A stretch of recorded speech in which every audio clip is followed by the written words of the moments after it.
Welcome back, ladies and gentlemen. Today, I want to talk about a topic that I would say it's a discussion I have regularly that comes back with my clients, but also in simple conversations that I have with people that I know and professionals.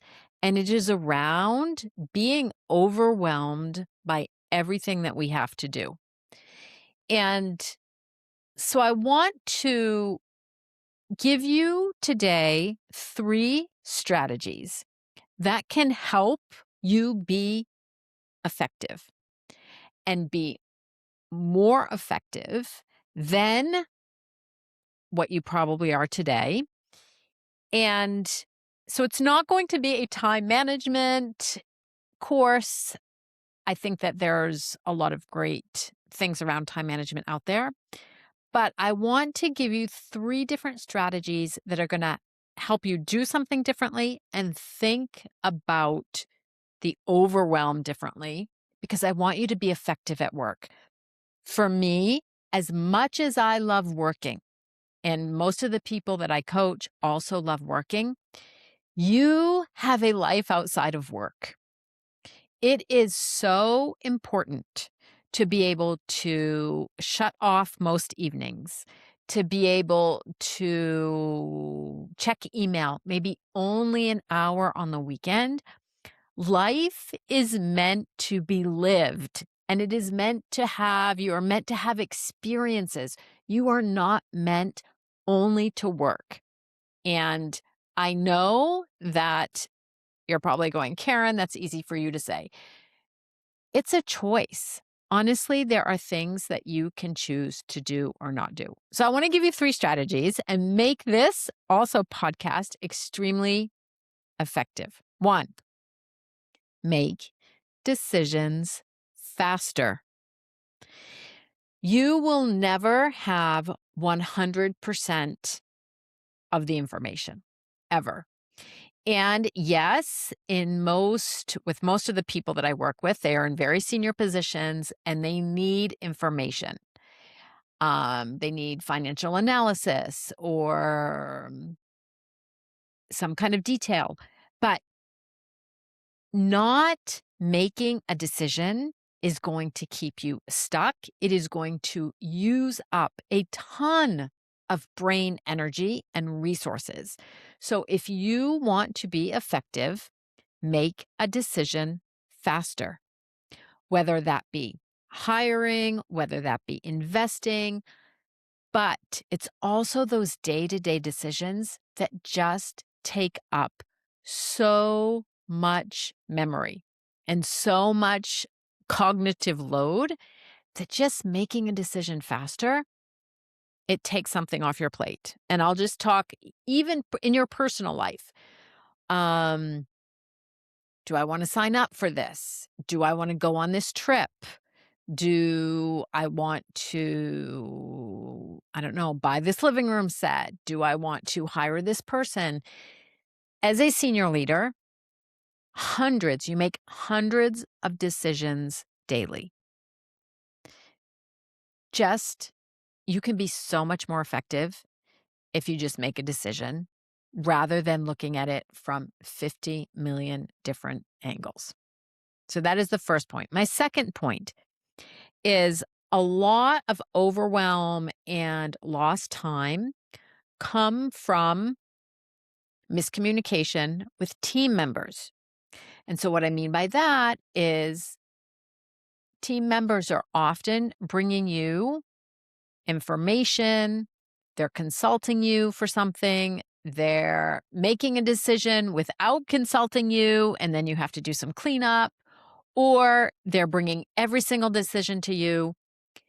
When things like that are happening, I suggest, this is my second strategy, to clearly communicate your expectations when it comes to making a decision. And what I mean by that is telling your team, these are the situations where you can decide. These are the situations that I want you to think about ahead of time, bring to me, and make a recommendation. And these are the situations where I will make the final call.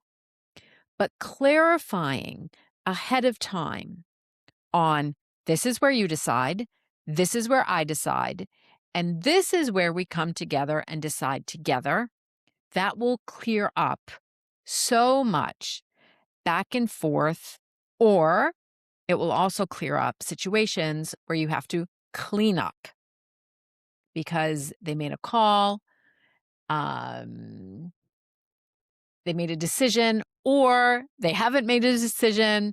So please clearly communicate your expectations. And my third strategy is called results-based scheduling. And results-based scheduling is not just putting something on your agenda of today I'm going to work on my presentation, or today I'm going to work on the agenda for the board meeting, or today I should call clients. Results-based scheduling is being very specific about the result you want to create. So I have half an hour. I'm going to sit down and I'm going to write the first 3 pages of my presentation. Or I have 15 minutes. I'm going to make 1 client call. In this half an hour slot, I am going to write a first draft of the board agenda. So what I hope that you see that here, you're scheduling on your agenda the result that you want. You want a draft agenda. You want the first 3 pages of a presentation. You want to make 1 client call. That gives you something that your brain can easily focus on. It is focusing on completing an action in a given time frame. Results-based scheduling. It is so much more effective than having on your to-do list, call a client this week, or work on the agenda, work on the presentation. When you give, it's your brain adapts to how much time you give it. If you give your brain all week to work on a draft agenda, believe me, your brain will think about it Monday, then a little bit Tuesday, then maybe a little bit on Wednesday. So that's coming back also to my first point, which was making a decision. Set time aside, schedule the result, make a decision. Let's take the example of the agenda. If you on Monday schedule 15 minutes and say, okay, I'm putting together a draft agenda on Monday, and I'm going to finalize the agenda on Friday.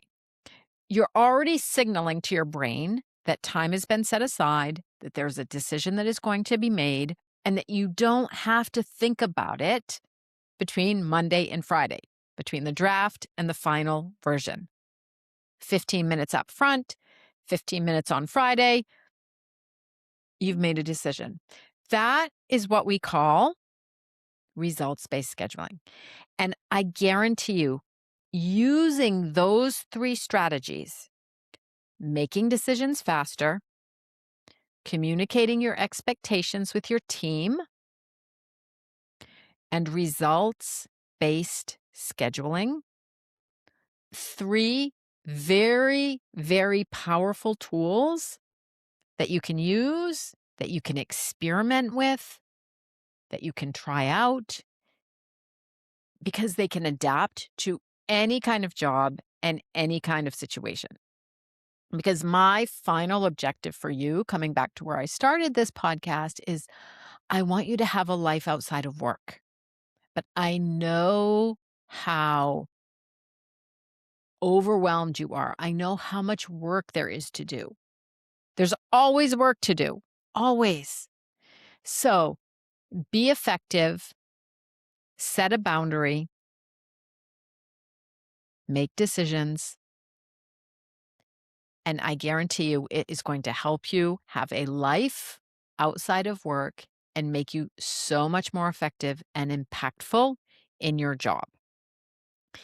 If you are listening to this and you are saying, Karen, it seems impossible, I'm drowning, I understand. A lot of people, um, if you've been used to managing your own agenda, your own time, and that has been your way of working for years, I offer a free Focus 15. What I call a Focus 15 is a 15-minute call. It is a working discussion. It is a working conversation that we work through together.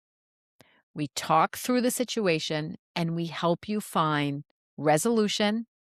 We help you make a decision and we help you decide the 2 or 3 actions that you will put into place in the next month.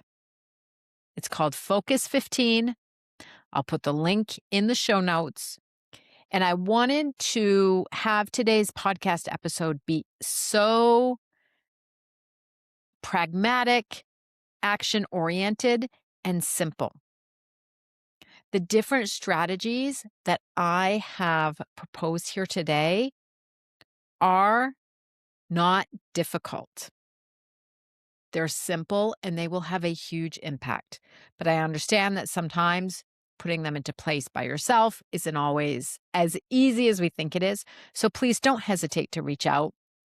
I am here. I love supporting men and women in senior positions. If there is a decision and on any of the points that we've talked about today that you would like to talk through, please schedule a call. It is free.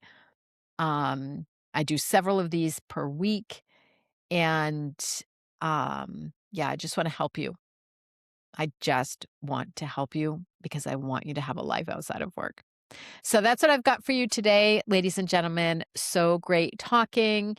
And yeah, we'll talk soon. Bye, everyone.